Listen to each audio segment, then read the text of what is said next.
on the monitor!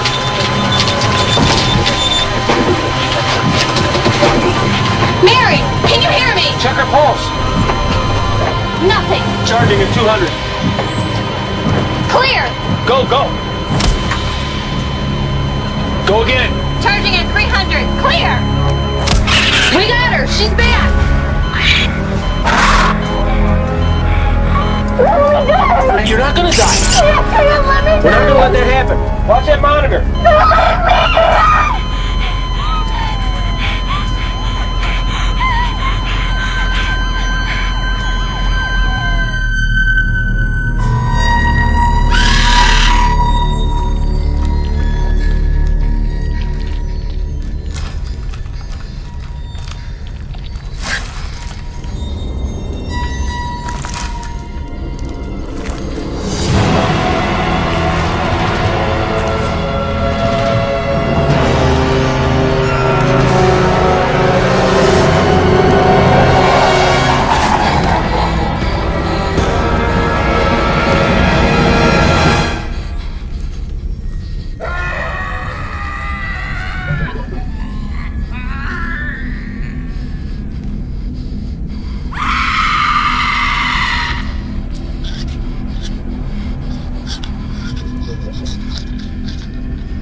got a clean copy of it now, and I warn you, this could scare you.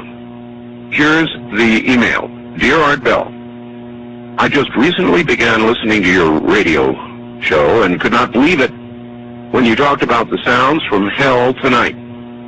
My uncle had told me this story a couple of years ago, and I didn't believe him. Like one of your listeners who discounted the story as nothing more than just a religious newspaper fabricated account.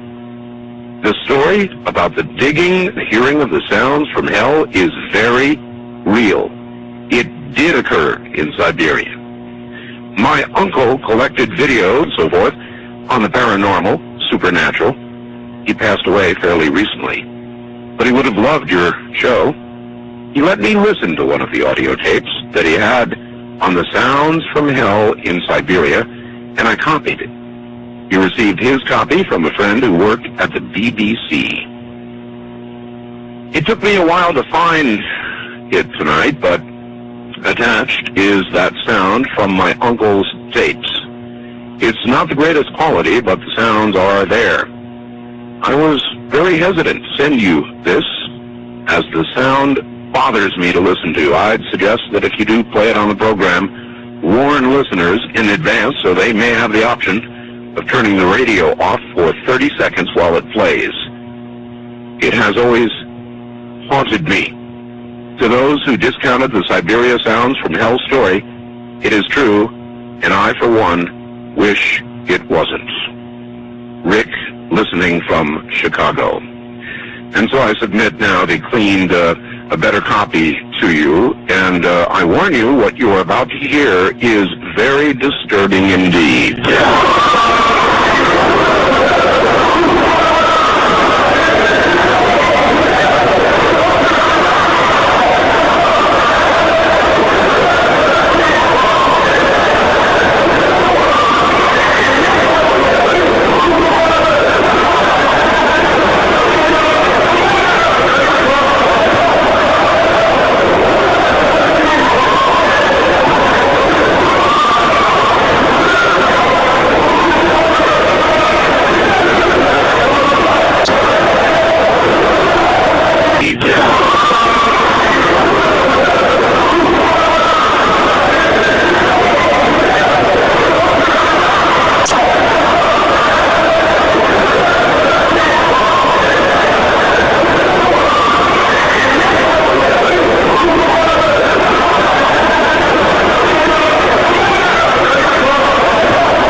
What if? What if you had a friend who died without knowing Jesus as their personal savior? What if he or she went to hell? What if one day you received a letter in the mail from beyond? A letter from hell. A letter from your friend in the flames of eternal torment. The following is a dramatic presentation. It was written by a fictitious high school student named Josh to a friend named Zach. Although Zach had every opportunity to tell Josh about Jesus, he didn't. They were best friends. They played soccer together, they went to classes together, they partied together, they shared their lives with each other. But there was one thing Zach held back from Josh: his personal relationship with Jesus Christ. The rest of the story is simple and sad. A few too many beers, a tragic drive home, a crash, a death, a funeral, a letter. Here is that letter in its entirety. A letter from hell.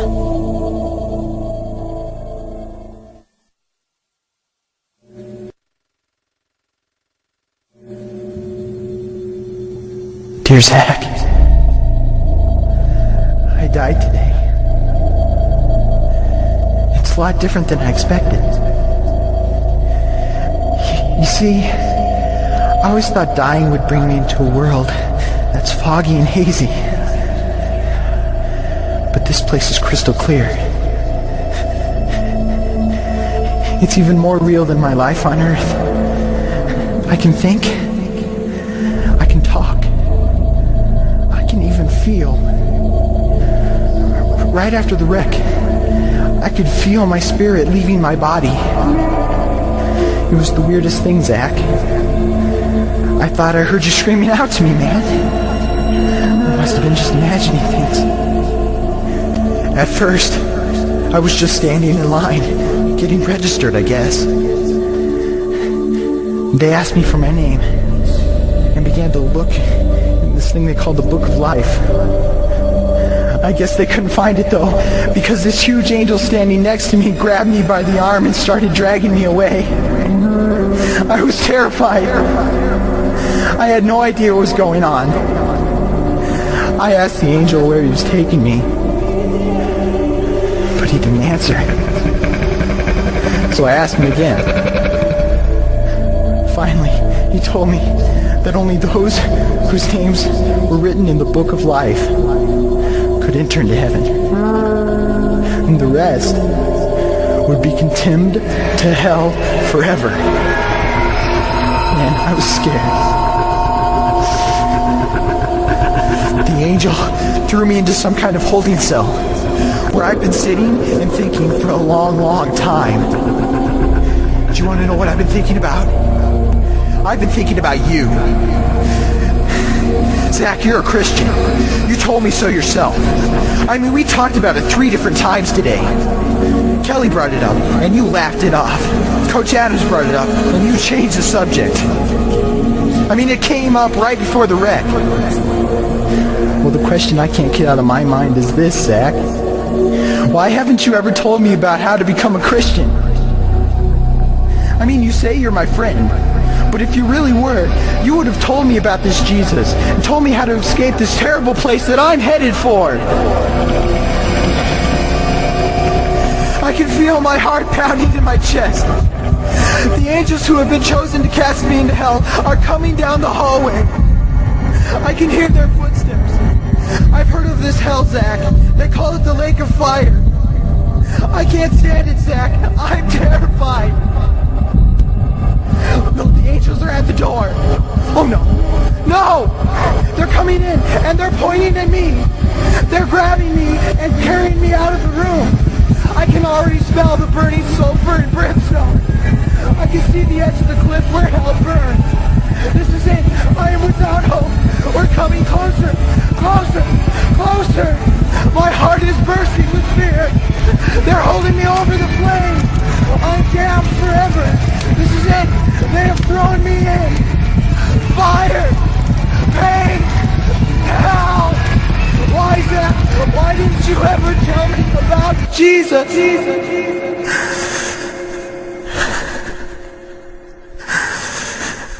Signed, your friend, Josh. Your friend, Josh. P.S. Welcome. Wish you were here. Wish you were here. Wish you were here. Wish you were here. Wish you were here. Wish you were here.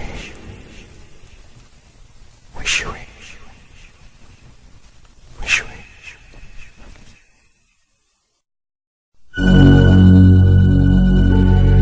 Don't bother me. Don't bother me with souls to save. I have my own agenda. There's school to do, sports to play, important stuff to attend to. Don't bother me with my friend at work. He's got his own religion. I don't have time to change his mind. He'll make his own decision. Don't bother me with that little girl, the girl playing in the street. She's much too young to understand that the Savior she can meet.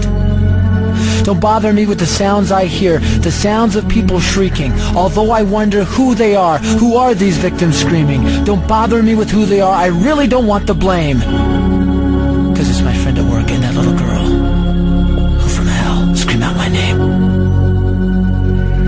But don't bother me.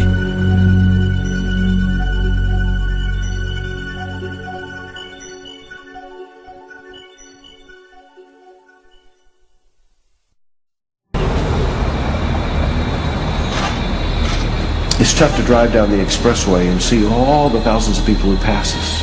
To drive by all the homes, or as I did yesterday, to fly over your community and see community after community, subdivision after subdivision filled with people who are going to hell. Millions of people that used to live on the earth's surface are down there now suffering because they made a wrong decision. Think about the people with whom you work, and as the Bible would command us, think about yourself. Life goes like a vapor. God does not want one person lost into this place. The message about hell may not be politically correct. It may, in this day of postmodern confusion, be something that creates bad public relations. But it is essential to understanding why Jesus came and what Jesus did and why it matters. Isn't it exciting to know that the will of God is not just a cloud, it is a detailed thing, and you don't have to just walk around in a fog all your life?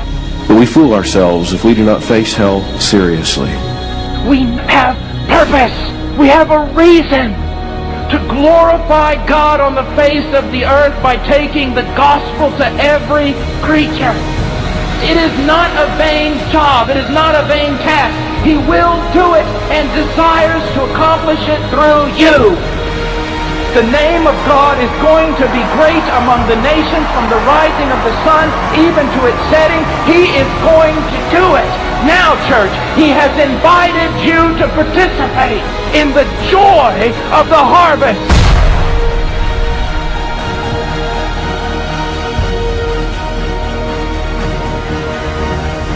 What a day it will be for those who left houses and lands and this and that and everything to serve their Lord on the foreign field. And what a day it will be for those like you who helped put them there.